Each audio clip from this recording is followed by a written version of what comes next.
Mr. Chairman, thank you. I want to say thank you to all of you for coming out, for supporting the party, for standing up for good principles. This is what it's all about.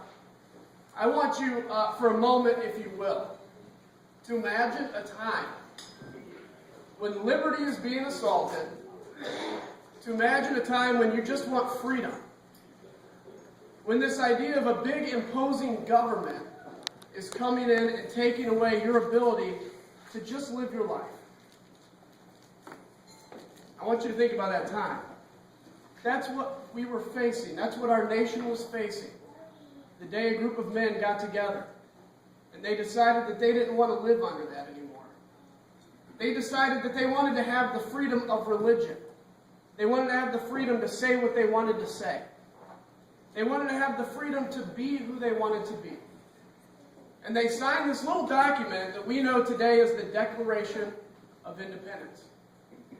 Now I want you to think about that moment. The moment that these guys got together in a room and started talking about this idea that they could secede from the greatest, most powerful nation in the world at the time.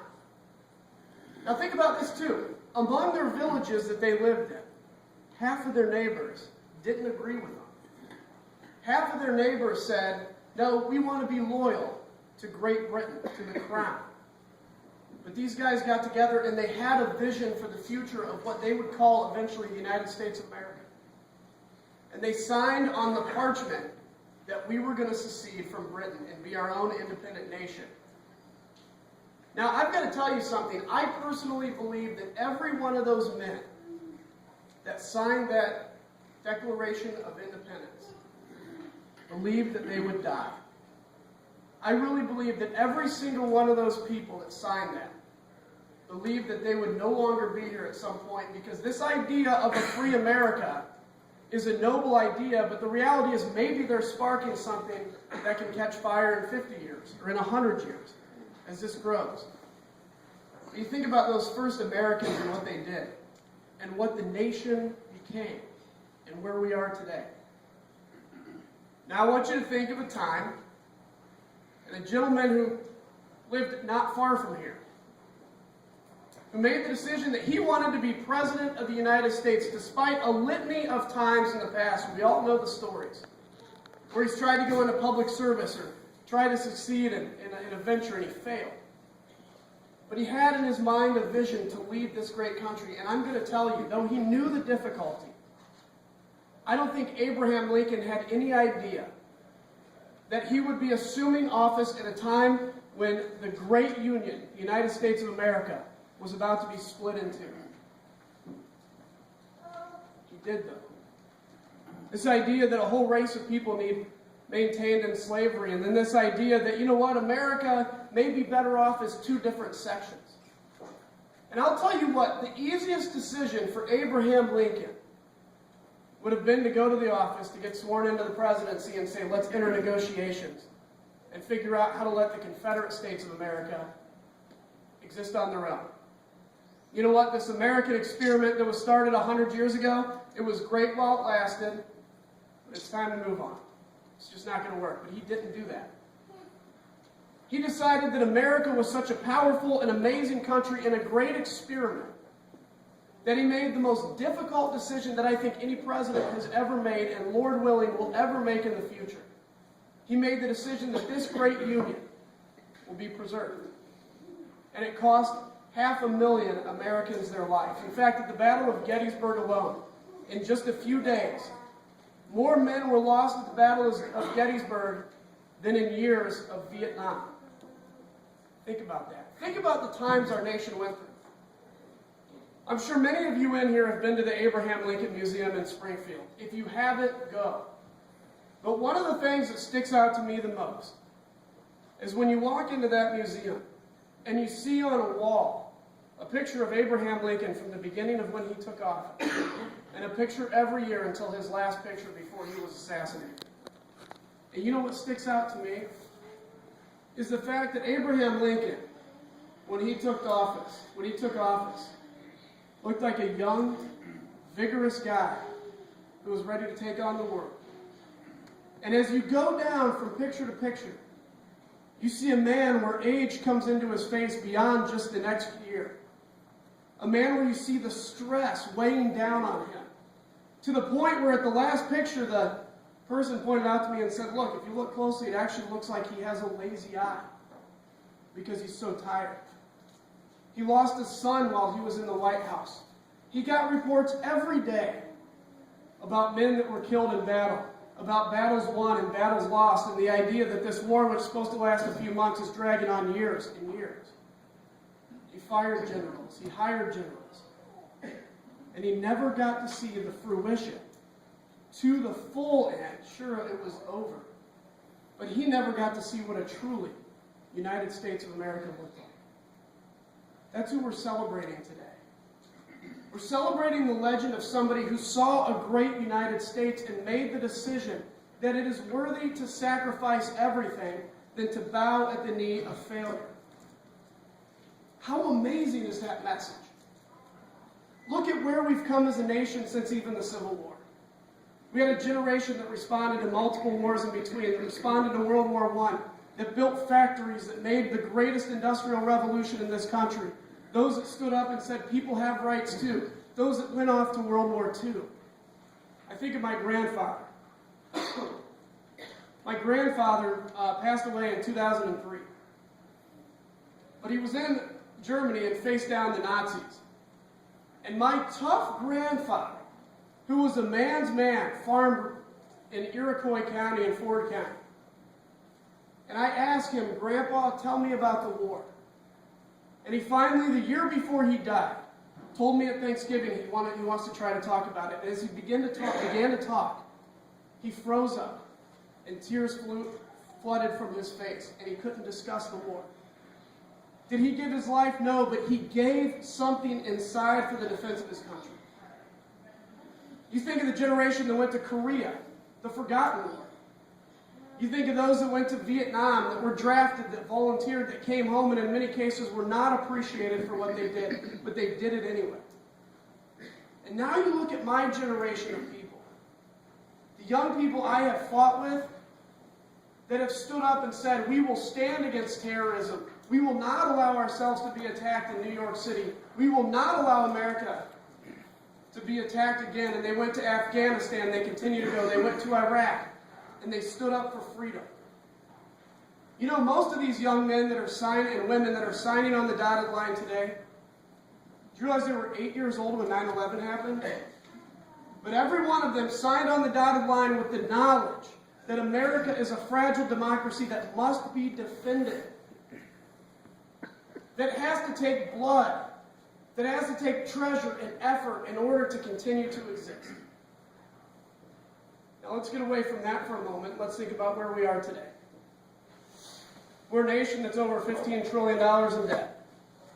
We have 8.3% unemployment, much higher than that here in Illinois. We have a president who's trying to divide America, trying to talk about the 1% and how bad they are and how the 99% would be so much better if everybody just paid their fair share. That's not the unity that somebody like Abraham Lincoln came to the United States to preserve. That is class warfare for the purpose of re-election. And it's corrosive and it's terrible to the United States of America.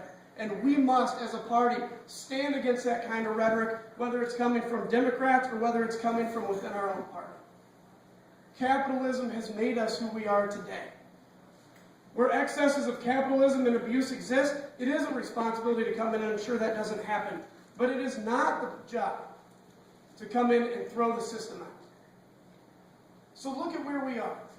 A nation with these difficulties. A nation that is addicted to foreign oil. A nation that is grappling with the fact that Iran may get a nuclear weapon. And we know what we need to do to prevent that from happening, but we're concerned of the price at a pump of gasoline because we are addicted to the oil that comes out of Iran. Because we as a nation have got to finally stand up and say, this is our man on the moon moment. We will become energy secure and energy independent. So you know all the difficulties. You know the homes that are broken up, the families that are broken up. You know the sadness out there. You watch the news. You see that 5 out of every 6 news stories is about something bad. Now here's where we stand today. you and I have an opportunity. You and I have an opportunity to take one of two paths. To mire in this negativity and to sit back and say, you know what, America, and I've heard Republicans say this. I've heard them say, you know what, it's over. I mean, China's going to pass us up. You know, it's great we're outlasted. We're never going to get back the country that we had. Boy, I can remember back to the 50s and the 60s how strong the family was. Those days are past us. Every one of you have probably heard somebody say that.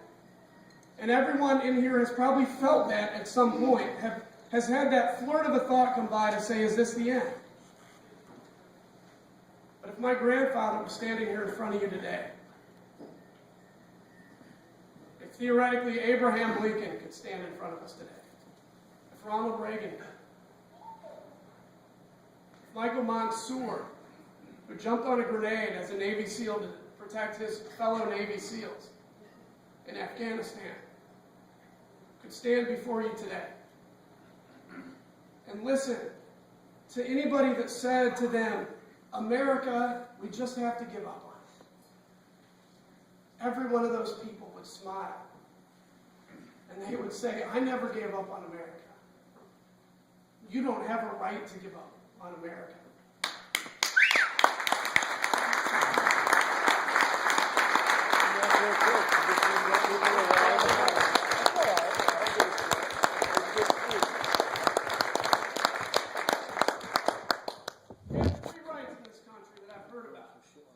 The right to life, the right to liberty, the right to pursuit of happiness. The right to give up is not enumerated in that. Every one of us that are eating here today, every one of us that can hear from those of us in elected office, who can ask those of us in elected office questions, who can be angry at us, who can hold your government accountable, who can live in this freedom, who can go to church Sunday and worship where they want to, whatever God they want to. For those of us that have enjoyed the fruits of the freedom that we have, you and I, nobody here, has the right to give up on our country. And we don't have the right to say that this dream dies with us. I refuse, and I know those in elected office, I know Congressman Manzullo feels the exact same way. I refuse to let the American dream die on my watch. That is something that we have to stand and defend. That is something that is worthy of our lives. And while many of us in here will never be asked to give our lives for freedom or to give our lives to stand up and say, don't spend our children into debt in the future. Or those of us to stand up and look at the bureaucracy of government and say, stop growing. For those of us in this room, we have got to stand up, and though we may not be asked to give our lives, can't we give our time? Can't we give our effort? And when you look in Springfield, Illinois, and you look at somebody like Dan Rutherford, who is standing alone as a voice among a lot of crazy voices. You look at people who are sitting in office like Dan Brady and those who are running for office and currently serving here. Shane Caltra, Jason Barrett, and those that serve today. They need firepower to join them in Springfield. We are 6 seats away from making Mike Madigan and taking that speaker's gavel away from him and taking back the state of Illinois once and for all.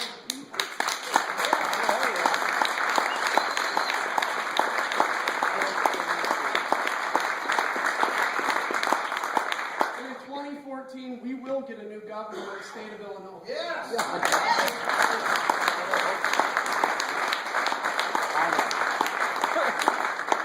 This is going to happen when counties like Livingston County say, you know what, we're a Republican county, we're going to elect Republicans.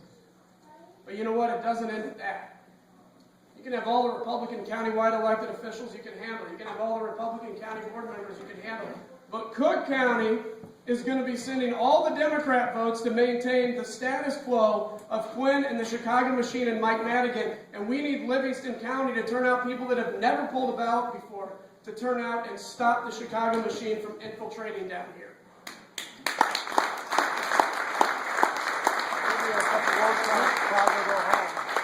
Let me end with this. We've got a lot of tough work to do. Everybody that's a candidate in this room is willing to do the tough work. But I want to give you a story. It's a story that I used to not really tell, but now I think it's important to tell, because it shows how I see what's going on, and I think it shows the heart of the American people.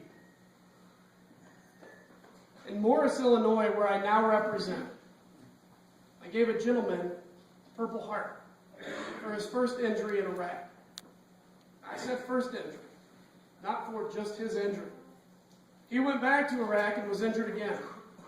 That injury sent him home, and since he's been home, at least as of this time, he's had 8 heart attacks. He's a young guy, he's my age. He's got a daughter, he's got a wife.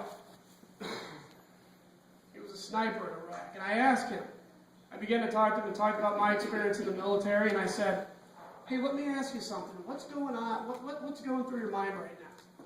I'm about to give you this Purple Heart. What are you thinking? You know what he said to me? He said, Congressman, he said, I called the Army the other day. True story. And I told them that they could have all of my disability. They could have any pension they owe me. They can have all of my ribbons. They can have all of my awards. They can have everything. If they just let me go back for a year.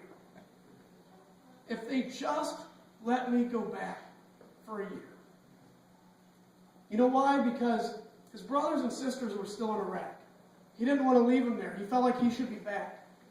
Because he, even though he's given so much and 2 Purple Hearts and 2 tours in Iraq, believes he still cannot repay the debt to the United States of America because of what they've given him. He believes more work is needed to be done. Ladies and gentlemen, that is not something that you will ever find in the Russian military. That is not something you will ever find in the Chinese military. So when we have an attitude of saying, yeah, we're tired, America's running, we look behind us, we see the Chinese sprinting forward, and we just have to accept that they are now going to lead the world. That manufacturing in China is just going to lead the world. That their kids are going to be smarter than ours. That their military is going to be bigger. No, it won't. Because America needs to look behind, see them sprinting, take a Red Bull, pound it, drink it, and sprint faster. It is so important that we understand that the sacrifice of those overseas who stand up and defend America every day are looking at us back home and saying, you know what, you may not wear a uniform, you may not be shot at, but please defend America from the inside. That's what we need to do.